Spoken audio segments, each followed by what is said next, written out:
Hello and welcome to the international discussion on the Creative Society TV. Today, we are continuing to discuss important topics that were raised at the international conference, Global Crisis, Time for the Truth, that took place on the 4th of December, 2021.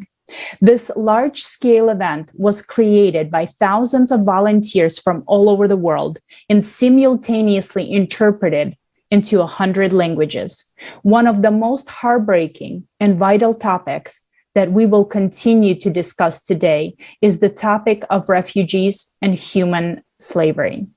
And today I would like to welcome my co-host, who is Dr. Anita Kulkarni, who will introduce the guests of our discussion. Hello, Anita, and welcome. Hello, thank you, Olga. Good evening to all.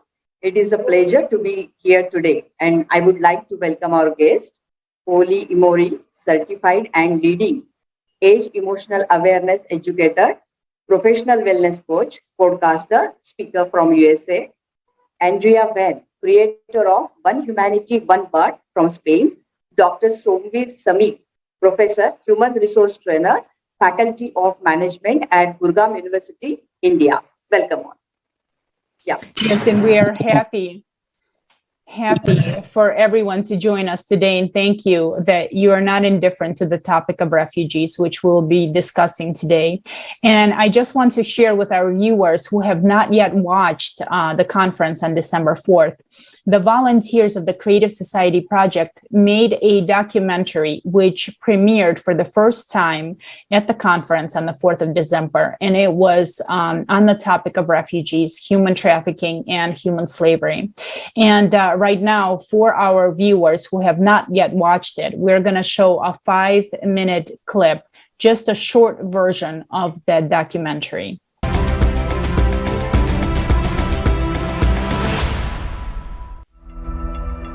Why is there such inhuman treatment of people? I was thinking about it and decided to figure it out. You will never spend a month without being attacked with a xenophobic attack, because they say as a foreigners we are stealing their work. I've lost that hope of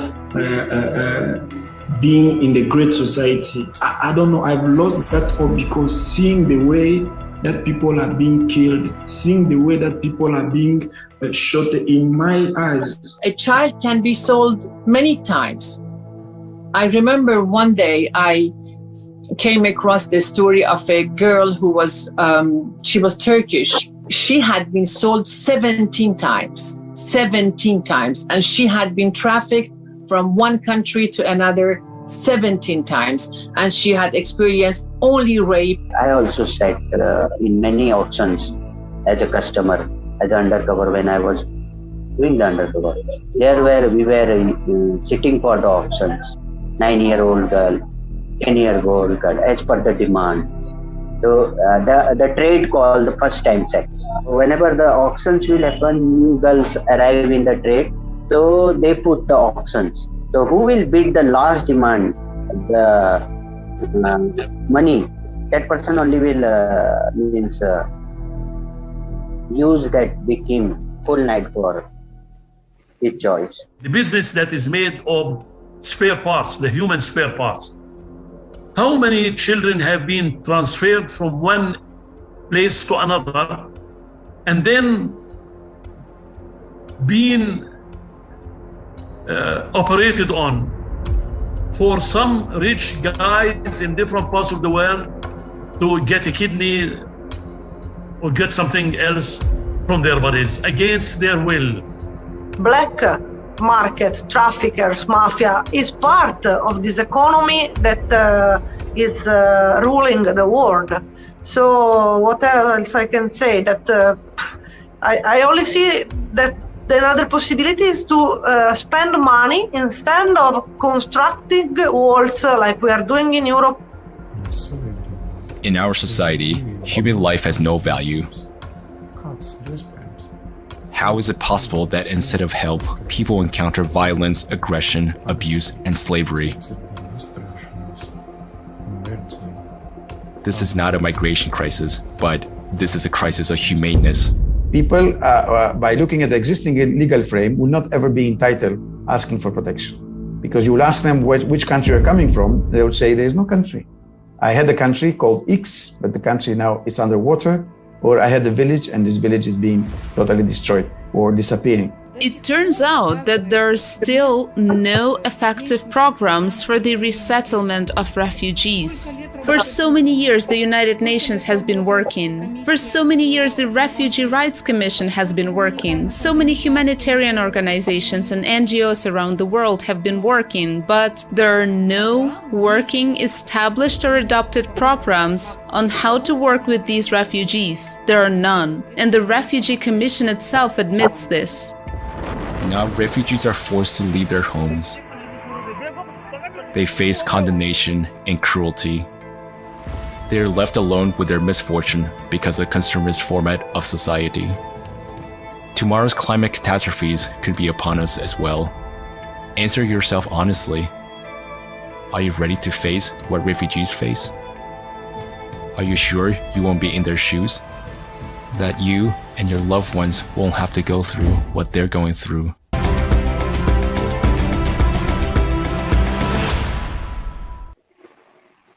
And that was only a 5-minute clip from the whole documentary that was aired on December 4th at the conference. And we already see the sad truth of what's truly happening worldwide. And this is a worldwide problem that we noticed from interviewing different people from around the world.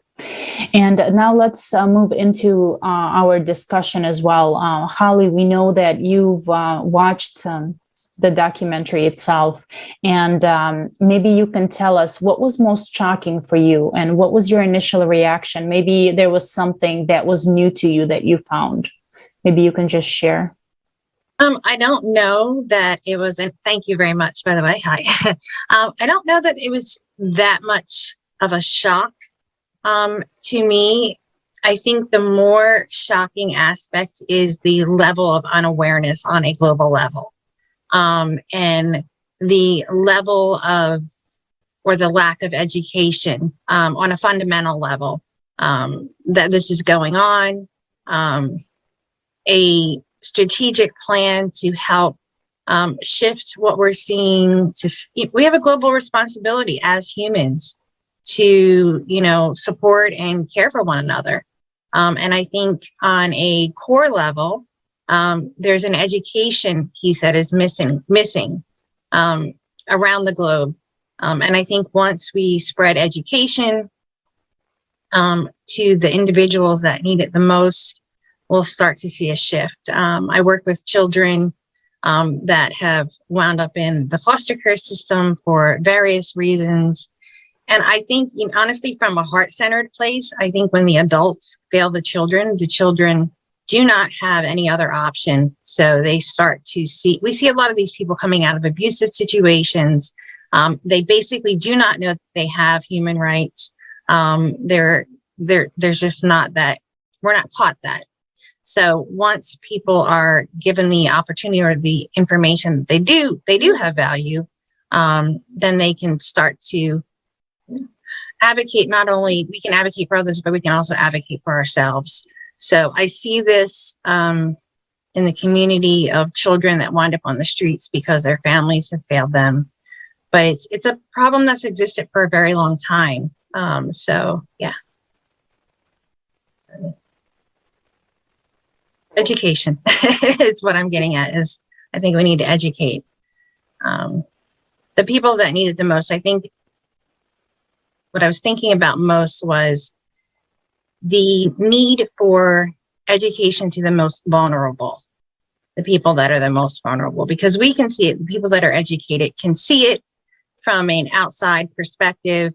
But when you're in it and you don't have the education, then that increases your level of vulnerability. So I think education. Thank you, Holly, for your valuable sharing. Now, I would like to ask Andrea, this topic is heartbreaking and it is difficult to watch and to even understand that this is really happening today in our civilized society.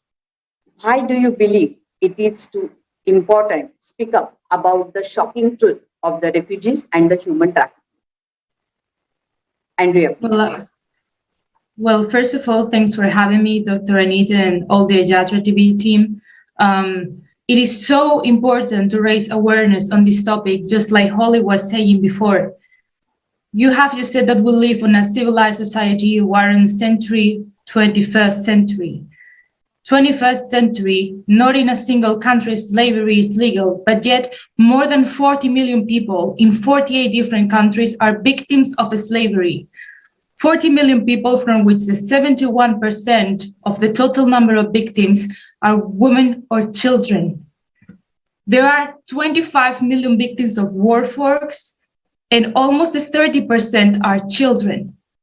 We're talking about a civilized society, but yet I can tell you from recent statistics that the 40%, almost the half of the world population, don't have any access to education at all. We are talking that 40% of the people of this planet don't know how to read or how to write. They don't have any kind of resources. If we don't talk about such an international global problem that are the refugees, that we're talking about a human crisis, because refugees are humans. Sometimes people treat refugees like they were trash or in such an inhuman way that I think that we are not giving this topic the importance it has. The only way we can find a solution if we will face a problem and talk about it. And just like the Asian saying goes, if you are not part of the solution, you are part of the problem. If you are ignoring this situation, you are contributing to this situation. It has come to a way that, people from Europe and the first world countries have become insensitive to this topic because we believe that it doesn't affect us. We believe that we are so comfortable in our tiny little bubble that the only moment when people notice refugees, it's when they start hearing on the news that this is affecting our economy. Oh no, refugees are gonna harm the economy of my country. What a big problem. The way I see humans, and the reason why I created a global social movement that it's called One Humanity, One World, it's because I believe that we are just one human race, independent of your color of your skin, your culture, your language, your religion, beliefs, backgrounds. We are one human race. We are one humanity. And if we behave like one human family and we really cared as a whole, we wouldn't be indifferent of what is happening in the other side of the world, in other countries. We wouldn't be so insensitive. And that's because people haven't, especially the media, haven't worried to raise the awareness that is necessary for people to actually think about that those people that are suffering, that they are running away from their country because they are running away. They are not leaving their countries because they will love to. No, they have lost their families. They have lost their homes. They don't have nothing to do. They don't even have an identity any longer. They are running away. And we are not giving it the importance. We're treating it like it does affect us. It does affect us in a deeper way than just our economy. Until every single human being on this planet is free, freedom will not exist on Earth. So as long as one single soul remains as a victim on this planet, world peace will never be achieved. And I'm an advocate for human rights, and I'm always saying in a very optimistic tone that world peace is possible if we believe and if we care. Only then we can take actions like this. So answering to your question, that's why I believe it's so important to bring up this topic and have these kinds of conversation as we're having today. Thank you. Thank you so much, Andrea. Thank you, Holly. I agree. And, even while interviewing the people, the refugees, interviewing people that work with refugees and with human trafficking victims, it's heartbreaking hearing those stories. It's absolutely heartbreaking to see what kind of world we live in today.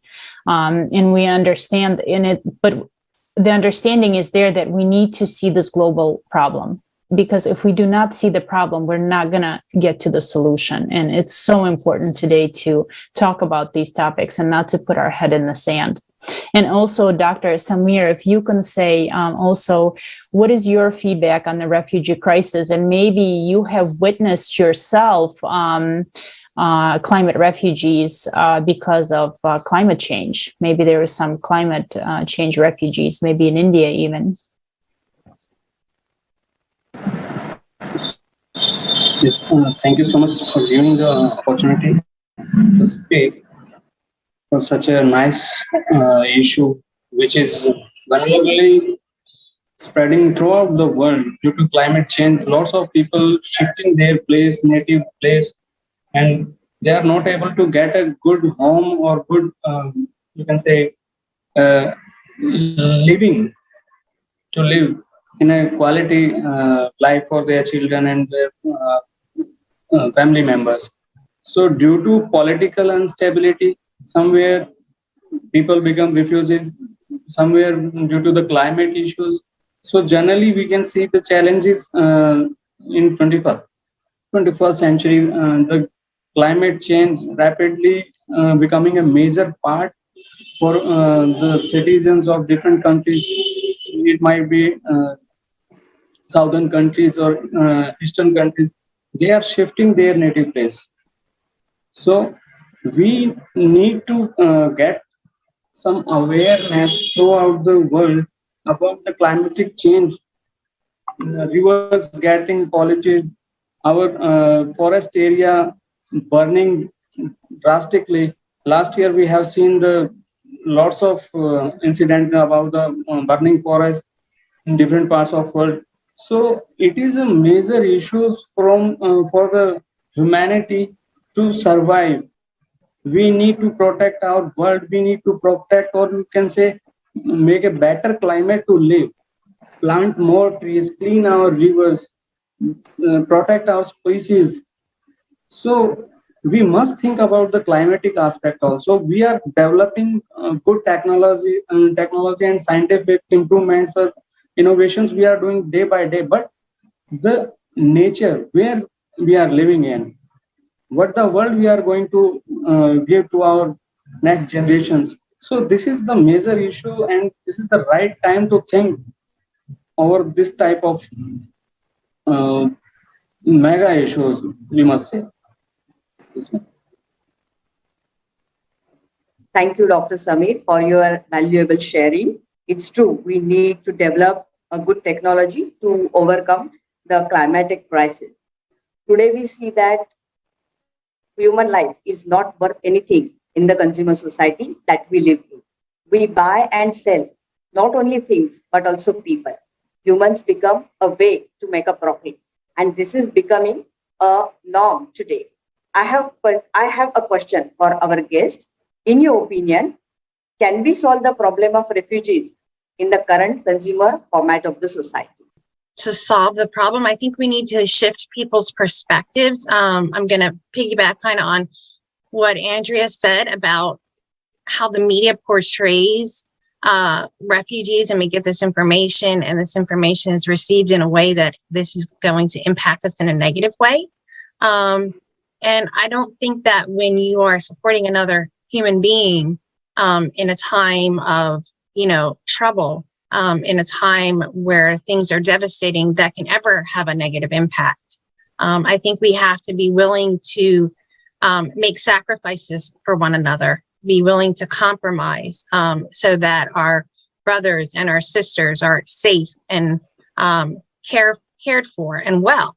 When we love one another and we treat each other as human beings and we value each other as human beings, the value just amplifies globally. The benefits are long term. We have to look at the long term. Maybe we might be uncomfortable for a little bit, but I don't really see that because it's not really impacting us. We have this perspective that we're going to be impacted in the negative way, but I don't know that connecting with another human being, I don't know another soul that I encounter, look at us here today. We're connecting and we're talking about solutions for humanity and having compassion and empathy. And that has a huge benefit. It's a benefit that has a ripple effect that definitely impacts us all. It affects us all in a positive way. So I think,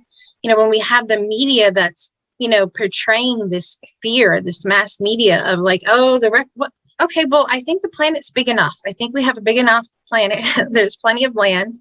We're not going to run out of room anytime soon, that we can make way for each other and we can support each other and we can start to educate. It's an opportunity. I think we have to look at it on a global scale, less as something that is detrimental. There's always an opportunity for growth, for healing, to have expanded compassion. So we absolutely can. We just have to shift our perspective. I mean, I think I've also, I do some work with a boutique nonprofit disaster relief here in the Atlanta area. And the one thing that I learned is that whenever you have, we're in this crisis, this humanitarian crisis, not just refugees, not just, pandemics and things like that. We're on a spiritual crisis. And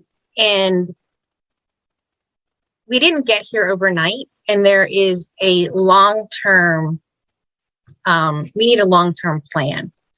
We do have to start somewhere. It's not just the climate, control or climate crisis as well. We have all these different little micro things that we can start to address from just a base of value and humanity. We look at the 8 foundations and just valuing human life. Nature provides a lot of clues for us as humans. Nature is resilient, and humans are resilient by nature. We see it. I was in New York City at 9/11. So talking about, a crisis in the long term, the thing that I learned the most was that, everybody wants to come and help when the crisis has peaked, when the crisis is happening. But we have to look beyond the immediate of the crisis. We have to build a plan that goes beyond the immediate need of support. And there's a great opportunity for organizations like this here, like the Creative Society. And we see lots of organizations coming to the forefront, supporting humanity. But we have to have a longer perspective, because the immediate need is only part of the problem. We have to look at the long-term solutions. If somebody has you lose all of your stuff in a earthquake or a fire or whatever the case may be, and you lose all of your documentation, there's a long process that goes with that, besides the immediate needs of getting shelter and food and clothing and all of those things. You have to literally rebuild your life. So with the right, attention and awareness and education, we absolutely can solve these. And I don't want to say it's a crisis. I think it's an opportunity. I think we're in a very unique place as human beings. We're evolving, and we just have a massive opportunity to come together. And like Andrea said, we are one humanity, and to be able to support one another and to go beyond these invisible boundaries that we create of race and religion and gender and economic and all these other things. And it's just an amazing opportunity from where I sit. So, yeah. Can I say something according to what Holly said? Absolutely. Also the fake frontiers of the countries. The famous Imagine song, what if there were no countries? If we were living on a Pangea, this wouldn't be my country. That wouldn't be your portion of the line. We will all be learning to share. And I love the fact that you have bring a positive vision over it, because only from a positive perspective, we can bring positive solutions instead of just focusing on complaining about the problem. So it's very important what you have done, Holly, to put us on that positive aspect.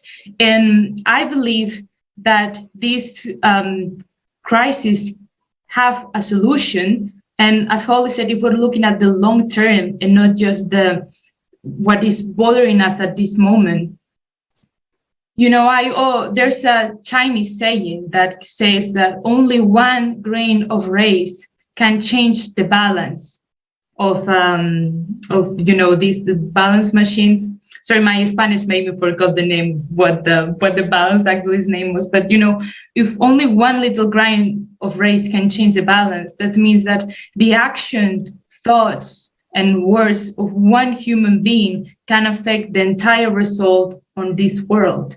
So what we do in our daily life does have a huge impact. I say that people is not yet aware of the power they have in their own hands, even if the crisis is very far away from you. There, as Dr. Sumvia was talking before, they are refugees due to the climate crisis. What are we doing in our daily life? Doesn't matter where we live. What are we doing in our daily life to not contribute to harm more the climate so we can prevent more climate catastrophes from happening? You don't necessarily, because many people tell me, well, I cannot fly to India or I cannot fly to Africa and help there because I can barely help myself. Yeah, maybe, but maybe you can adapt a more healthy lifestyle that doesn't damage the planet, that we end up creating climate catastrophes that would hurt other people. So what we do as individuals does matter. Other way we can help, each of us can help, is, as we were talking before, bringing more awareness to the topic. I work with other organizations and NGOs. One of those is working right now on a refugee camp in Turkey, on the refugee camps of the Syrian refugees. And, we work together to bring education to those children. But I was having a conversation with her and she was telling me, Andrea, these kids on the refugee camps have literally no food, no water, no resources. Am I supposed to teach them how to read if they are starving? People are not aware of that. We come here and the conditions are nefasting, terrible. There's not even a way to describe it. Yet we can make that public. We can show the world, do you see how people is actually living in? They have done nothing to deserve to live that situation. And we have the opportunity to bring that awareness to the rest of the world, because maybe the positive side of this global crisis is that people that is very comfortable on their tiny little bubble, if we make them face a problem, they are forced to say, maybe this shouldn't be happening. Maybe we are the ones that are allowing this to happen. Maybe we can actually do something about it instead of just ignore the problem and pretend that it's somebody else's problem. Because I'm telling you, if that was your mother, your children, your sister, you wouldn't be indifferent. You wouldn't be able to sleep at night. You would care more about the planet. You would care more about every tiny aspect. And again, if we are not giving that importance, it's because we have no access to education. That's why my organization focuses so much on educating the world. If 40% of the world population don't have access to education, that means that over the 40% of the world population don't know what their human rights are, don't know where to stand. So yeah, it's a very important part of the discussion. Thank you. Thank you so much. Dr. Samir, maybe you would like to answer as well. Do you believe that, in the consumer format of society, we can make any changes, or do we need to change the format to the one where human life is of the highest value? Maybe you have something to say as well. Yes, absolutely. Consumer society also can make a change or impact on the refugees' life. So, as our third foundation also saying that human safety, we need to think about the safety, basic needs of the refugees. They need food, they need water, they need shelters. So, we need to make an impact on their life in a practical sense. People are moving country to country and they are lingering on the policies. In 1951, United Nations made a policy for the refugees' safety. But in today's scenario, we are not able to see the impact of that policy, that refugee getting a basic infrastructure to live. Their children are not getting education. They are having zero schooling. So their children also have the right of education. If in any emergency situation they are shifting from their native place and they are not supposed to getting a behavior from other part, like it may be governmental part or societal part, they are not ready to adopt as a refugees. People think that they are threat for our society. So in that way, we need to check if, as a human being, the first priority of us to realize that they also the human being, we need to behave in a good manner, with a polite way, love, empathy. They can sense everything. Even a kid, when we ask to give a love, or can say kisses or hug to any, just a single 5-year kid, so he can feel the love. He never know that who is the person who is giving me love or bread and butter, shelter. So be human being, be empathic. So as ma'am said, the basic crisis is human crisis. Intellectual humanity is declining day by day. So this type of feeling we need to generate through our education system, through our policy, government, bureaucrats. This is the main necessity. If nobody want to be refugee by their willness, they are forcefully converting this side. Like in India, Rohingyas is a big issue. Last year we faced the challenges by refugees in Afghanistan, Myanmar. So they also human being. We need to give them a safe environment to their families, to their women, girls, kids. So it's our prime responsibility as a human being, deal as a human being, not as a countryman that he or she belong from that country, make a different behavior to them. No, they all are human being. We all are one. As we say, we are a family.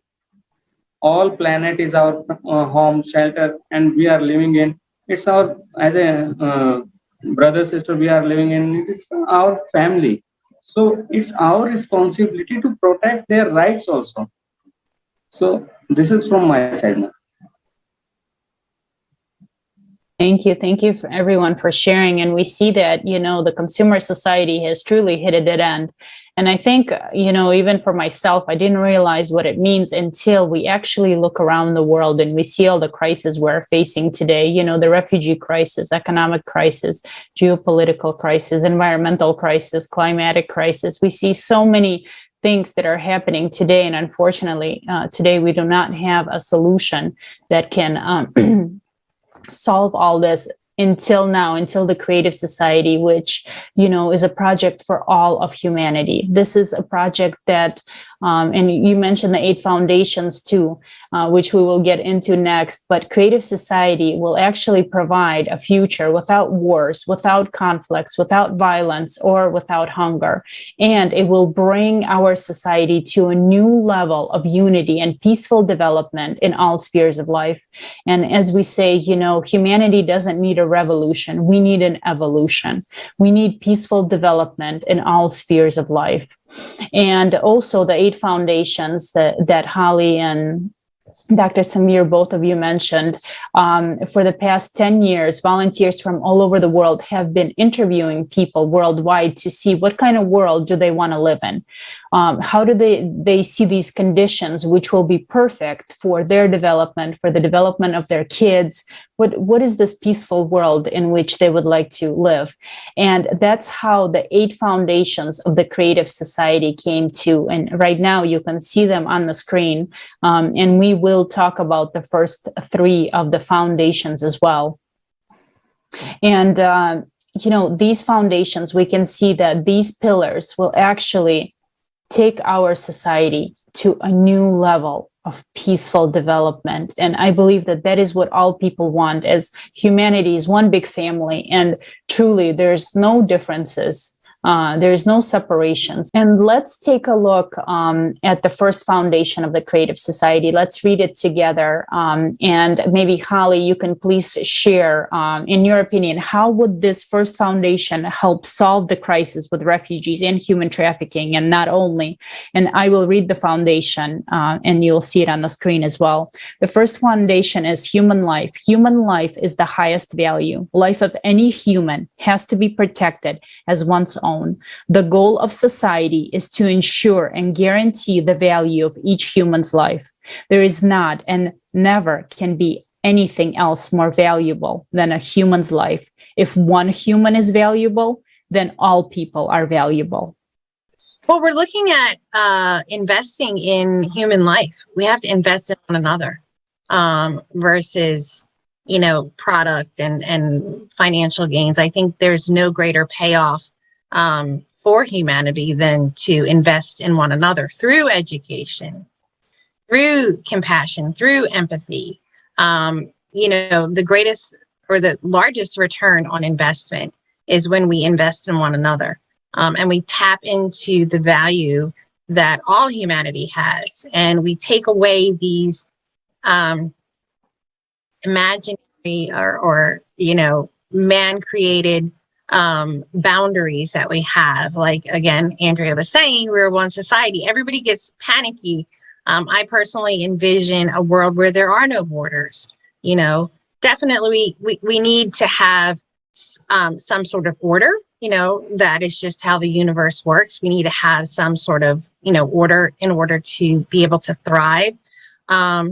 But we can do so from a place of love and a place of compassion and investing in one another, and through that education piece and allowing people to grow and to tap into their potential. I mean, we are all creative beings.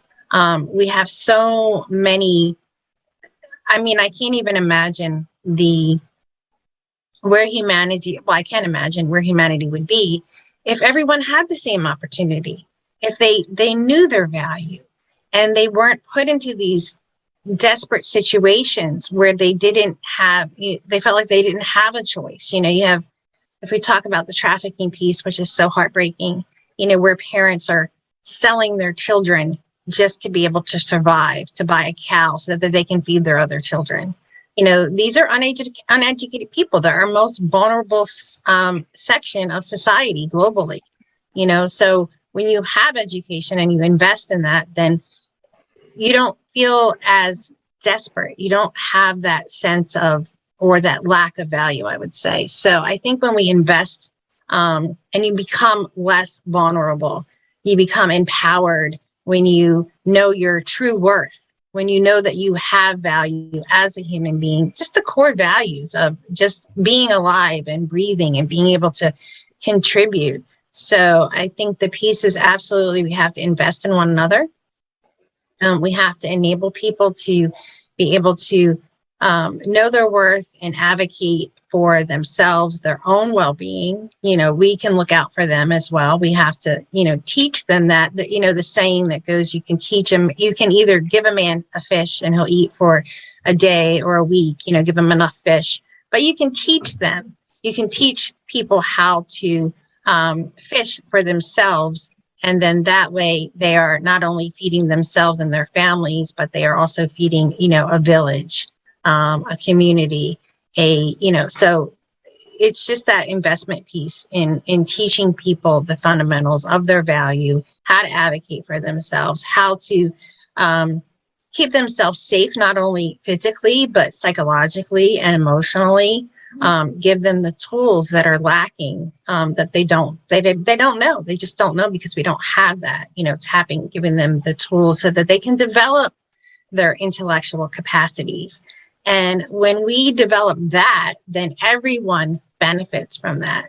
That is the greatest commodity. Humanity, the human being, the human spirit and soul has to be the number one commodity in this society as we transition from a material society into a more human society. Thank you, Holly. It sounds great that investment, it is the greatest investment when we invest in the human life to know the worth of self. Now, Andrea, take a look at the second foundation and please comment how this will improve the current crisis we see. Second foundation, human freedom. Every human is born with the right to be a human being. All people are born free and equal. Everyone has the right to choose. There can be no one and nothing on the earth superior to a human is freedom and its right. The implementation of human rights and freedom must not violate the rights and freedom of others. So, Andrea, please share your views about this. Well, in order to have human freedom, that would represent that human respect should exist. We should give every human on this earth the respect they deserve just by the mere fact of being human beings. That means that even if we're talking about people that don't have access to the education, or they are in worse circumstances because of the place on earth that they have been born to, that means that they deserve the exact same respect and be treated as equals as any other individual of the planet that nowadays have more privilege. That is to say, since as the statement that you just read, every human being is born as an equal, that shows us that no baby on this planet is born being racist. No baby on this planet is born hating with hate. Every human being that is born on this planet is born as a loving creature that sees everything as a source to absorb and learn from. That means that things like hate, racism, division, those are things that children learn as they are growing up, because their family teach them that, because society teach them that, because children ultimately only absorb what is in their environment. But if you raised up a child with only these morals and statements like human life that you were talking before, human freedom that you're talking about, if you implement that as you're raising up or teaching your children on this planet, that means that you are creating a next generation of respectful humans, that we create a world where human freedom would be a reality. And I love that Olga said before, we don't need revolution, we need evolution. We need an evolution of our consciousness. We need evolution that is also tied to our education. And most importantly, how are we raising up the next generations? Are we raising up a generation that is insensitive to other human life? Are we raising up a generation that doesn't see refugees as human beings, that doesn't believe that everyone deserves the same freedom and rights? I am only 20 years old, and I have a lot of faith in my generation, because I believe that we have shown that we care. Now, of course, not as many as needed care, but that's because we still haven't been talking about these topics. That's why it's so important for my generation to keep in mind how it's going to be the generation of the future. What children are we going to be raising up on this world? Because it all depends on us. What we are doing at our home, with our family, with our siblings, parents, the way we treat the people we love the most, it's more important than what your government is doing. It is, because in the future, that is not so far away as it seems, the destiny of humanity, you would realize that it has always been on your hands. And, you know, I was talking to a colleague of mine. It is estimated that in 2040, you know, in 2040, we're talking only like in 20 years, there will be no fish in the sea. That means that my children won't know what a fish is. Most of the 80% of wildlife will be extincted. That means that the butterflies I'm seeing today will no longer be in the future. What kind of world are we living for the future generations? What kind of legacy is your generation creating? What are you doing about it? Only if we ask ourselves these questions, we will believe in a world where human freedom is possible. Thank you. Thank you so much. Thank you, Andrea. Thank you, Holly. And then Dr. Sambir, you've already mentioned the third foundation of the Creative Society, but let's also, I'm going to read it, and then maybe you can also comment how can improve the living conditions for all if we implement all the foundations, including this one. The third one is human safety. No one and nothing in society has the right to create threats to the life and freedom of a human. Every human is guaranteed free provision of essential life necessities, including food, housing, medical care, education, and full social security.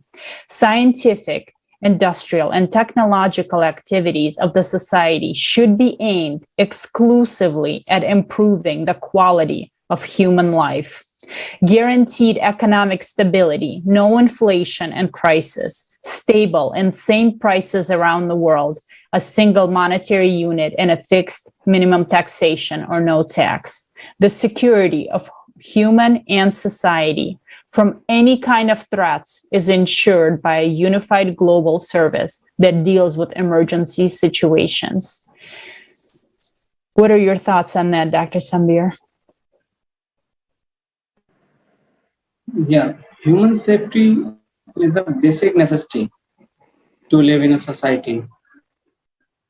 And when we talk about refugees, they needed most this thing. Because when they shifted into another country, the currency changes, climate changes, religious cultural changes, they face at every step in that particular country when they become refugees. So it is the basic need to get the primary safety about the education of their children, about the job. If somebody is becoming refugee and under very worse circumstances, people become refugees. So they must be talented person. They are the citizen of another country, and under the different circumstances, they have to change the native place. So they also have talents. They need job security. We must create job security for that refugees. Those are talented and those who can make a good impact on the society in different countries. So women safety in part of economic safety, like at all level, all refugees will get a same price throughout the world with same currency. We doesn't need to you can say compare currency to currency. So under the poor situation or circumstances, they become refugees. It's our responsibility to adopt them and provide a right kind of atmosphere to live and bringing up their kids in a nice manner. They never want to depend on the different countries and you can say different NGOs, government. They can become sustainable, you can say a suitable citizen for that particular country as a refugee. So they can be productive if we treat them as a resource, if we treat as a human being, positive manner.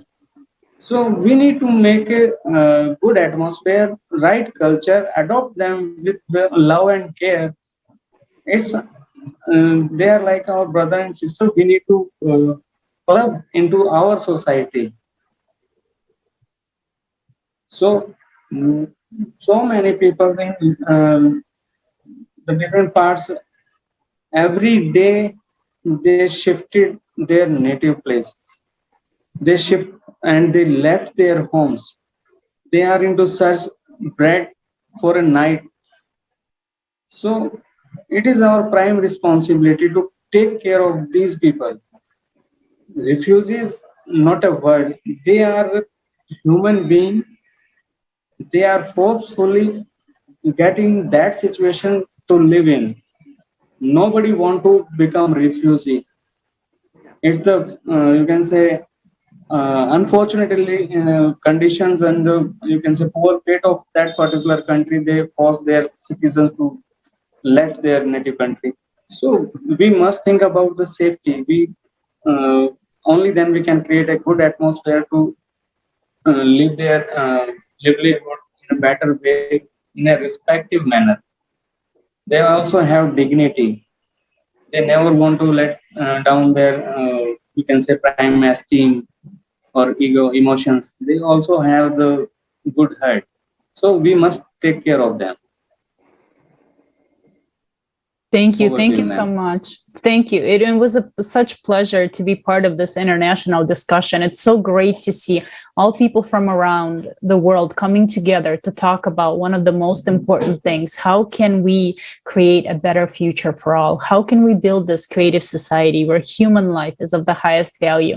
And today we heard so many incredible examples, so many words of encouragement to show that we're all one big human family. We're all brothers and sisters, and there should not be any division between us. And, we see right now that the future truly depends on the action of each person, and that today humanity is standing on this very, very thin ice. And either the consumer format of society will kill us all, or we will enter this new level of positive development of our civilization. And today, the choice is up to each of us. And also at the conference, Global Crisis, Time for the Truth, we heard many examples of how ugly the consumer format is. And there is no chance it will hold up against those climate threats, which are growing as we speak right now. And that is why the Creative Society is our possibility, our only possibility today, to take the society, to take our civilization to this new level of development. And I would like to thank everyone for being with us today too. It was a pleasure to have this discussion. Thank you very Thank much you. to all our guests today. I would like to end this discussion with a sincere invitation for everyone who is watching us right now to an international forum, Global Crisis. We are people, we want to live, on 7th May 2022 on the Creative Society platform. The purpose of this forum is truthfully and objectively inform humanity about the increasing danger of the climate and environmental disaster, to reflect the real scale of multiple crises of the consumer format of the society, and to consider practical solutions to overcome all the crises by building the creative society around the globe. Be part of history with us and become a part of global solution. So see you all on 7th May. Yeah. Thank you, everyone. Thank you so much, everyone. And if you still have any questions, Thank you so much, ma'am. comments, Thank you so much. yes. And if Namaste you for would many- like to be a Yeah. part of this international discussion in the future, please email us at info@creativesociety.com. So thank you so much to all our speakers today. And until next time. Thank you. Yeah. Bye, Thank you. everyone. Thank you very much. Thank you. Bye.